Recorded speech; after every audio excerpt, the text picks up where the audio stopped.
अब पिज़्ज़े में सबसे ज़्यादा मज़ा सॉस में होता है, क्योंकि सॉस हर चीज़ का बेस होता है। हमने क्रस्ट में मसाले थोड़े से डाले हैं, जैसे हमने रोज़मेरी डाली है, लेकिन अब हमें एक बहुत करारी टमाटो सॉस बनानी है। सबसे पहला स्टेप,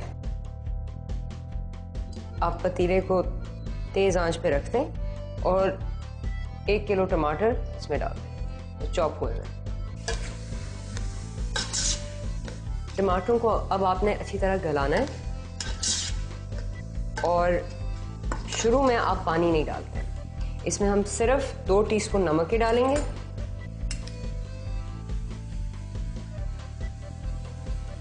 और 2 टीस्पून कुटी हुई लाल मिर्च। ट्रेडिशनल इटालियन खाने में लाल मिर्च इस्तेमाल नहीं की जाती, वो पेपरिका इस्तेमाल कर सकते हैं, लेकिन क्योंकि हम फ्यूजन कर रहे हैं, ये हमारी थोड़ी सी पिज़्ज़ा फ्यूजन हो रही है।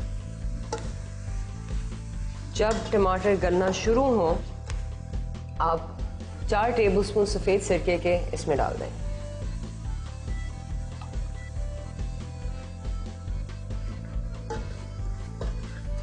पकाते जाएं जब तक टमाटर अच्छी तरह टूट ना जाए। अब हमारे टमाटर आधे रेडी हो गए।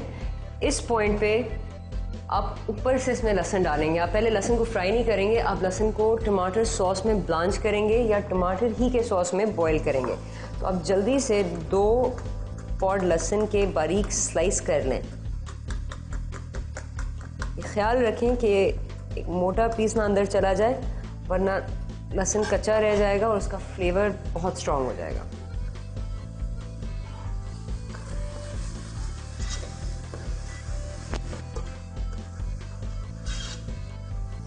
अब टमाटर बिल्कुल गल गए तो मैं आखिर में 2 टेबलस्पून सफ़ेद सिरके के और डाल लूँगी।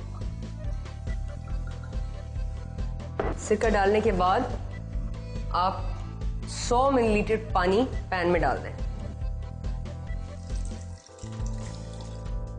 और फिर आप इस पानी को इवेपोरेट करें कि वापस आपके पास टमाटो पेस्ट आ जाए और टमाटर बिल्कुल घुल जाए। अब पानी बिल्कुल इवेपोरेट हो गया है और टमाटर पेस्ट की तरह बन गए।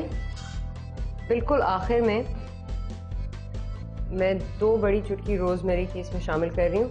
ये मैं शुरू में नहीं डालती हूँ क्योंकि इससे कड़वाहट आ जाती है सॉस में, तो ये आप बिल्कुल आखिर में डालें और पतीले को आग से हटा लें।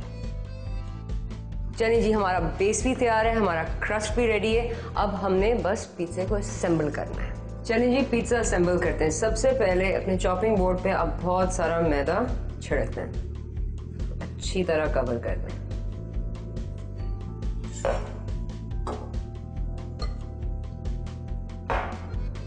फिर आधा गूंदा हुआ मैदा या डो आप निकाल लें। फिर बेलन के साथ आप इसको बेल दें।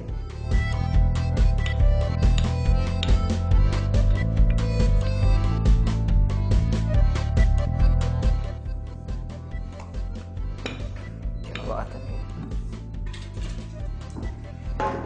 और यहाँ क्योंकि मेरे पास पिज़्ज़ा स्टोन घर पे नहीं है और अक्सर लोगों के पास पिज़्ज़ा स्टोन नहीं होता है या वो वुडन ब्लॉक नहीं होता है जिसके ऊपर पिज़्ज़ा ओवन में जाते हैं, तो हम पिज़्ज़ा को एक ओवन या केक टिन में बनाएंगे और इसको बस आराम से इसमें लिटा दें।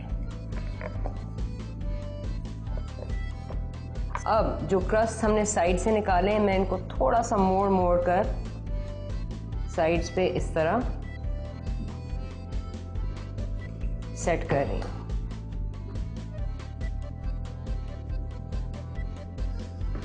अब अगला स्टेप, आप थोड़ा सा टमाटो प्यूरी लें और इसको पिज़्ज़ा पे स्प्रेड कर लें इस तरह।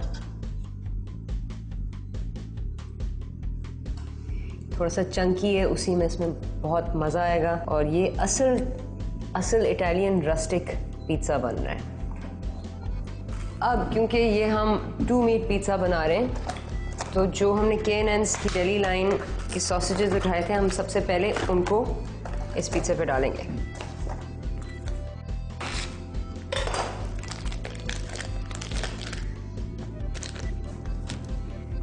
आप सॉसेज को लेकर पतले पतले लंबे लंबे स्लाइस बना लें।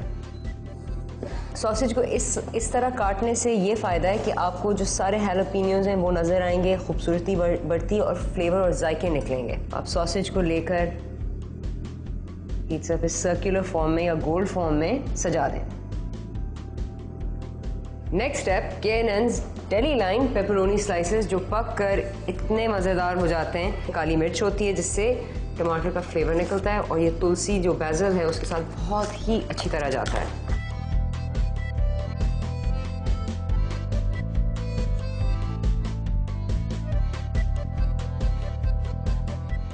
अब थोड़ा सा रंग, थोड़े से येलो पेपर, थोड़े से ऑरेंज पेपर, और इस पिज़्ज़ा पे जो चीज़ टॉपिंग मैं डाल रही हूँ वो है चेडर चीज़। इसको अच्छी तरह स्प्रेड कर लें।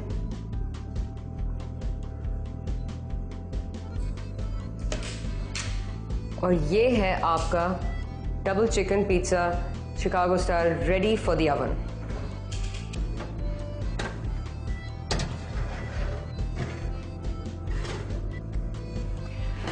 अब पिज़्ज़ा ओवन में 15 से 20 मिनट तक आप रखेंगे। उस वक्त तक आप दूसरा पिज़्ज़ा क्रस्ट बनाएं जिसके ऊपर हम वेजिटेरियन टॉपिंग डालेंगे।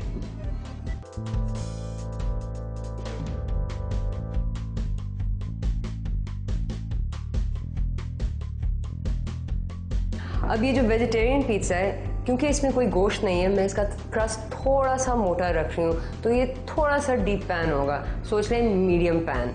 और ये है थोड़ा सा न्यूयॉर्क स्टाइल का या ओरिजिनल रोमा स्टाइल का पिज़्ज़ा जिसका क्रस्ट थोड़ा सा मोटा होता है, थोड़ा सा नरम होता है। वही चीज़ हम इसके ऊपर टमाटो सॉस डालेंगे और फिर जैसे मैंने आपको पहले दिखाया है, पेपर्स डालेंगे, थोड़े से मशरूम डालेंगे और इस पे हम थोड़ी सी तुलसी डालेंगे चीज़ के साथ। तो ये होगा हमारा रोमा स्टाइल वेजी पिज़्ज़ा।